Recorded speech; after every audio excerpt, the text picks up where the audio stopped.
Olá, crianças, tudo bem com vocês? Hoje é a nossa segunda aula de redação com a turminha do quarto ano. Lembrando que nós estamos na nossa quarta etapa e o conteúdo abordado é o texto dramático. Bom, primeiramente nós vamos entender a questão de gênero literário, já que o texto dramático ele vai fugir um pouco dos nossos gêneros textuais, né? O gênero literário, para quem não sabe, é um conjunto de textos da literatura e eles são classificados de acordo com a forma e com o conteúdo. A literatura, gente, é uma arte das palavras, aquelas que por meio das figuras de linguagens exprimem sensações, emoções e desejos. Vocês vão estudar um pouco mais sobre literatura no ensino médio, tá bom? Que aí vocês verão com mais firmeza a questão da literatura. No momento a gente vai estudar um pouco dos gêneros literários por conta do texto dramático. A classificação dos gêneros literários ela foi composta pelo filósofo Aristóteles e ela permanece até hoje. Então ela é classificada em 3 tipos. O primeiro gênero é o lírico, que é a palavra cantada. Então são aqueles 3 textos que foram escritos para serem cantados. Nós temos também o gênero épico, que é a palavra narrada, que foram textos que os poetas narravam para as pessoas. E nós temos o último, que é o dramático. O gênero dramático a gente chama de palavra representada ou encenada, que foi um texto que é criado para fazer uma peça, uma encenação. Agora sim nós vamos entender o que é um texto dramático. Bom, os textos dramáticos são textos literários, tá bom? Então eles fazem parte da literatura e eles são criados com o intuito de serem encenados ou dramatizados. Então é aquele texto que você escreve para que haja uma encenação, uma dramatização, uma representação teatral. Do grego, a palavra drama significa ação. O texto dramático ele surgiu na Grécia e eles eram encenados essencialmente como culto aos deuses Dionísio e o deus Baco, os quais eram representados nas festas religiosas. Então esses primeiros textos eles surgiram para cultuar os deuses Dionísio e o deus Baco, né? E essas pessoas elas representavam fazer essas encenações durante as festas religiosas. Os principais autores de textos dramáticos foram o Sófocles, o Eurípides e o Ésquilo. Ao longo dos séculos, esse gênero ele desprendeu-se da ligação com a religiosidade e ele foi incorporado às marcas de seu tempo e às características dos momentos literários em que ele foi produzido, sendo ainda produzido, lido e encenado. Eles continuaram com esse objetivo de ser um texto criado para ser encenado, mas ele mudou um pouco o foco. Ele saiu da questão da religiosidade e passou a ter outros temas, outras temáticas que eram mais características daquele momento. O objetivo de um texto dramático é despertar emoções na plateia. Esse fenômeno ele ficou conhecido como catarse. A catarse ela ocorria através de uma grande descarga de sentimentos e emoções, provocada pela visualização de obras teatrais, tragédias ou dramas. Então, o objetivo do texto dramático é despertar essas emoções, essa catarse nas pessoas e fazer com que as pessoas ou fiquem felizes ou fiquem tristes, dependendo do gênero que foi ser explorado no texto dramático. Porque a gente tem ainda alguns tipos, né? Então, se era um drama, as pessoas ficaram mais tristes, ficavam pensativas. Se era uma tragédia, também elas ficaram tristes. Se era uma comédia, elas ficavam felizes, sorridentes. Então, o principal objetivo era despertar emoções na plateia. Agora nós vamos conhecer um pouco das características do texto dramático. Primeira característica é que ele é um texto em forma de diálogos, né? Você pode perceber que ele vem com o nome do personagem e a fala do personagem. E sempre esses diálogos, essas conversas. Ele é dividido em atos, cenas. O ato, gente, é a mudança de cenário. Digamos que a gente vai fazer uma peça aqui na escola. Tem um momento na praia, tem um momento no restaurante. E cada vez que a gente vai mudando o cenário, a gente chama de ato. Ato 1, ato 2, dependendo do cenário. E quando a gente tem uma mudança do personagem, a gente tem uma cena. Digamos que nós estamos aqui numa cena, eu, certo? E a tia Cris. Sai a tia Cris, sai a tia Lânia, a tia Cláudia, a tia Renata, é uma outra cena, no mesmo cenário. Se troca todo mundo e vai para um outro cenário, a gente tem um novo ato. Outra característica é a presença de rubricas. Essas rubricas são aqueles trechos que vêm entre parênteses, com a letra em itálico, que é aquela letra mais deitadinha, e ela vai dizendo toda a gesticulação do personagem, como ele tem que se comportar, para onde ele vai olhar. Ela serve como um direcional para aquele personagem. Ele sabe tudo o que ele tem que fazer através das rubricas. Outra característica importante é a questão da linguagem gestual e corporal. Isso depende muito de cada ator, que é a encenação. O ator ele vai utilizar essa linguagem de gestos, essa linguagem da posição do corpo dele, que isso faz parte da encenação. Não possui narrador. Como ele é um texto em forma de diálogos, cada um vai falando sua parte e não tem narrador. Isso é uma característica presente nos textos dramáticos. Sonoplastia.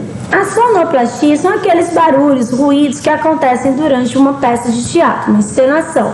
Barulho de água, barulho de alguma coisa caindo, de algo amassando, é a sonoplastia. A história ela é contada pela fala dos personagens. Como você não tem um narrador para estar contando, a fala do personagem é que vai tendo todo o desenrolar da história de acordo com a fala deles. Utiliza o discurso direto, ou seja, é a fala do jeito que o personagem falou. Não tem aquela história de Joana falou que iria passear, não. Tem lá, Joana, e ela fala, hoje irei passear. Então é a fala direta do personagem. Ela é composta por atores, pela plateia, que é o público que vai assistir, pelo palco, pelo cenário, enfim, por várias outras coisas. Sempre vai trazer um conflito, e esse conflito é o que irá prender a atenção do espectador. Agora nós iremos falar um pouco sobre os elementos de um texto dramático. Primeiramente nós temos os personagens, Os personagens nós temos o protagonista, que é o personagem principal da história. Nós temos o antagonista, que é aquele personagem que vai se opor ao protagonista, ou seja, ele vai ser contra o personagem principal. E aí nós temos também os figurantes, que são aqueles outros personagens que fazem parte da história, mas não são os personagens principais, mas participam da história. Nós temos o próximo elemento, o espaço cênico, ou seja, é o espaço onde irá acontecer a encenação. Ele é composto pelo palco e pelos cenários que vão sendo trocados conforme o desenrolar da trama. Temos também o tempo, E aí nós temos 3 tipos de tempo. O tempo real, que é o momento da representação, ou seja, quando aquela história está acontecendo. Nós temos também o tempo dramático, que é quando acontecem os fatos narrados, ou seja, quando acontece a história contada, O momento da representação é aquele momento ali que está acontecendo a encenação. Já o dramático é a época em que tudo aconteceu.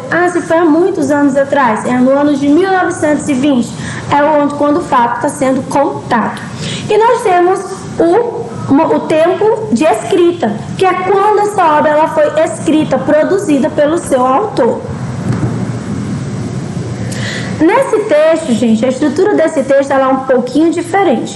Nós temos o nosso texto principal, que é a história, e aí ele vai contar com uma introdução, que é a apresentação dos personagens, o espaço, o tempo e o tema. Nós temos o conflito, que é o momento que tudo vai ser, que é o problema de tudo, que vai ser prender a atenção do espectador. Nós temos o clímax, que é aquele momento de maior tensão, e temos o desfecho, que é o final, como tudo termina. E esse nosso texto também ele vai ser dividido em 2, a nossa estrutura textual. Primeiramente, o texto principal, que é o texto que vem a fala dos personagens, e o texto secundário, que vai incluir o cenário, figurinos e as rubricas. Bom, o texto dramático ele tem alguns tipos, tá bom? Conforme as suas características. O primeiro tipo aqui descrito é a tragédia. Na tragédia, é uma peça teatral que vai falar um acontecimento trágico, ela vai narrar um acontecimento trágico, vai retratar adversidades, sofrimento dos personagens e vai culminar num final funesto, um final triste, né, com a morte de alguém. E esse texto, esse tipo de encenação, ele visa impressionar a audiência, ou seja, o público, provocando aquele terror e compaixão. No próximo, nós temos a comédia. A comédia ela é o inverso da tragédia, né? Ela visa criticar defeitos humanos, vai criticar defeitos da sociedade, explorar situações que nós consideramos ridículas e cômicas, ou seja, engraçadas do nosso dia a dia. Os personagens aqui, eles são maioritariamente estereotipados, né? Ou seja, vai ter aquelas características do estereótipo que a gente pensa que tem. Tragicomédia, ela vai misturar comédia com a tragédia. Serão abordados aí assuntos trágicos e também vai ser retratada a desgraça dos personagens. Mas ela vai trazer um pouco de um elemento cômico, ou seja, um pouco de toque de humor, de algo engraçado. Temos também a farsa, que é uma peça teatral sobre situações grotescas e ridículas da vida cotidiana e familiar. Então ela vai trazer essas situações bem ridículas e bem grotescas, né, bem chamativas da vida familiar. Ela vai trazer um caráter exageradamente caricatural e satírico, ou seja, ela vai trazer muitas ironias e muitas sátiras. Vai criticar a sociedade e com essa crítica ela vai provocar o riso da audiência. Bom, por último nós temos o alto, né, que é uma peça curta, geralmente vai abordar conteúdo religioso, mas também vai ter uma temática cômica. Um exemplo é o Alto da Compadecida, né, que ele fala da questão da religiosidade, mas de uma maneira bem engraçada. As personagens desse tipo de texto são frequentemente representadas de forma abstrata. Por exemplo, tal personagem vai representar a bondade, o outro pode representar a fome, a inveja, né? Então eles trazem essas características de forma abstrata. Lembrando, gente, que o texto dramático ele pode ser transformado em um texto narrativo, tá bom? Você pode ali pegar esses diálogos e transformar em uma história, né, que seja uma história narrada para ser contada e não dramatizada, encenada. E o inverso também pode estar acontecendo. Você pode pegar um texto narrativo e criar ali uma peça, né, um texto dramático para ser encenado. Bom, gente, eu vou ficando por aqui. Espero que vocês tenham entendido o nosso conteúdo, sabendo que esse tipo de texto ele está presente no nosso livro e aqui na nossa aula de redação ele foi mais explorado, tá? Espero que vocês tenham gostado da nossa aula. Continuem estudando e se dedicando. Um grande abraço e até a próxima. Tchau, pessoal!